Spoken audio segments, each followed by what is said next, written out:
করতে পারছি, মানে ভিডিওটা দিতে পারছি।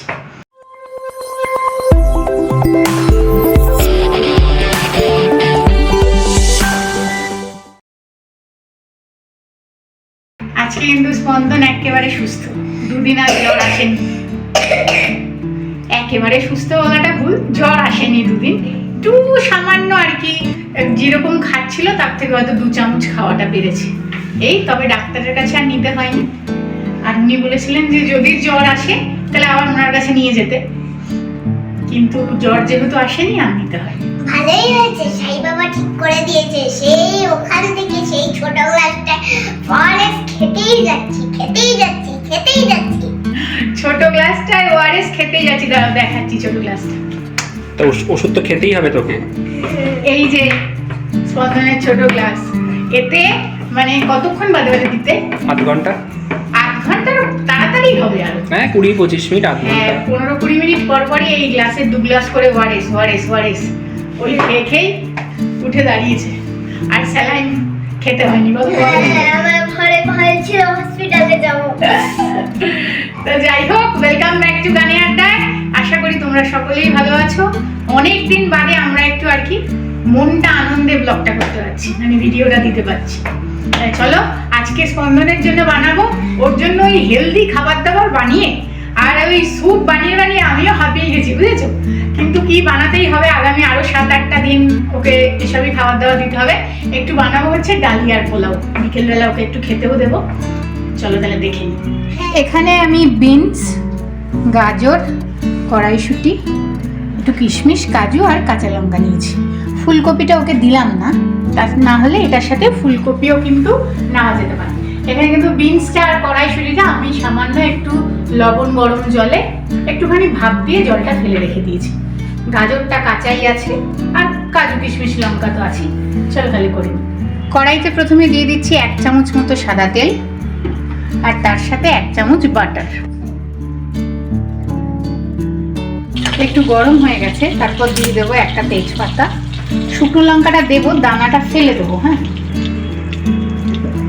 2টো লবঙ্গ, 2টো গোলমরিচ, 1টা এলাচ, এলাচটা একটু ফাটিয়ে নিচ্ছি। একে একে সবজিগুলো একটুখানি ভেজে নেব। প্রথমে গাজরটা দিয়ে নেব।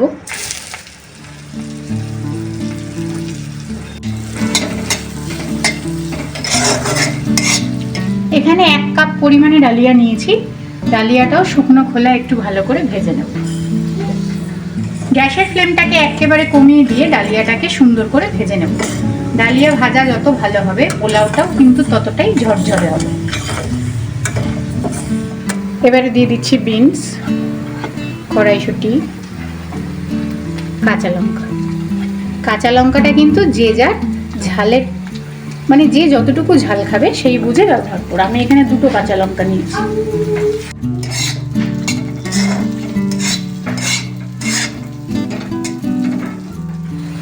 ডালিয়াটা আমি ভালো করে ভেজে নিয়েছি। এবারে এটাকে 2-3 বার জল পাল্টে ভালোভাবে ধুয়ে নেব। ডালিয়াটা এবারে দিয়ে দেবো।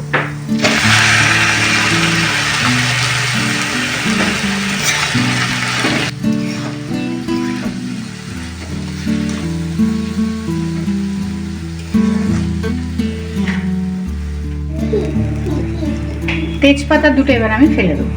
এর মধ্যেই কাজু কিশমিশ কটা দিয়ে দেবো। দেবো পরিমাণ মতো লবণ এবং মিষ্টি। 2 চামচ মতো আমি মিষ্টি দিয়েছি। মিষ্টিটা কিন্তু যে যার স্বাদ অনুযায়ী ব্যবহার করবে।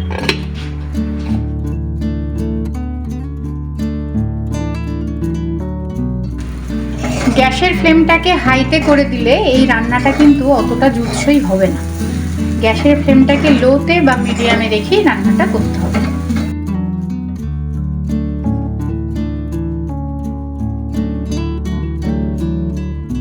ভালো করে ভেজে নিয়েছি।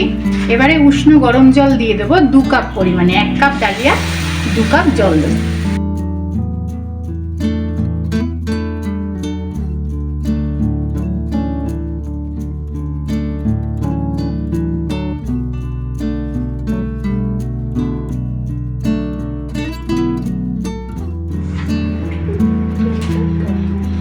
সাত 8 মিনিট মতো এটাকে প্রথমে হতে দেবো।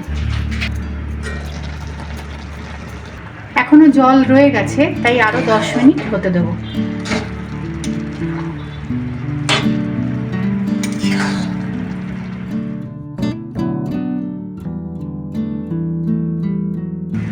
জলটা কিন্তু একেবারে শুকিয়ে গেছে, অলমোস্ট হয়ে এসছে। এইবারে নামানোর আগে আমি দেবো সামান্য একটু টমেটো কেচাপ, একটু খেতে চটপটা লাগবে তাই। এটা কিন্তু অপশনাল, কোনো দেওয়ার নিয়ম নেই। হ্যাঁ, আর তার সাথে দেবো একটু গরম মশলা আর ঘি, 1 চামচ মতো একটু ঘি দিয়ে দিলাম। দিয়ে দেবো অল্প একটু গরম মশলা। ভালো করে নাড়িয়ে এবার এটাকে স্ট্যান্ডিং টাইমে রেখে দেবো 5 থেকে 7 মিনিট।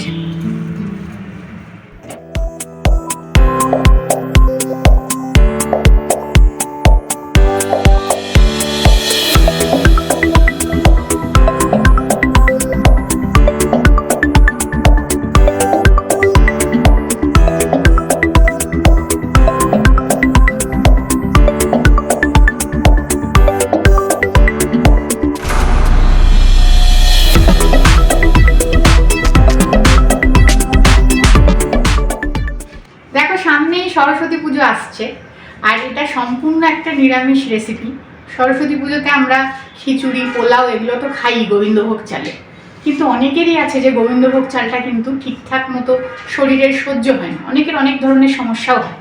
তো এটা কিন্তু আমরা সরস্বতী পুজো উপলক্ষেও বাড়িতে বানিয়ে ট্রাই করতে পারি, আর খেতেও কিন্তু বেশ সুস্বাদু। তোমরা কিন্তু অবশ্যই একবার বানিও এবং আমাকে জানিও খেতে কেমন লাগছে। তাহলে আজকের মতো এতটুকুই। যদি ভালো লাগে তাহলে একটা লাইক করে দিও। পরের দিন আবার খুব তাড়াতাড়ি নতুন ভিডিওর সাথে তোমাদের সাথে আমার দেখা হচ্ছে।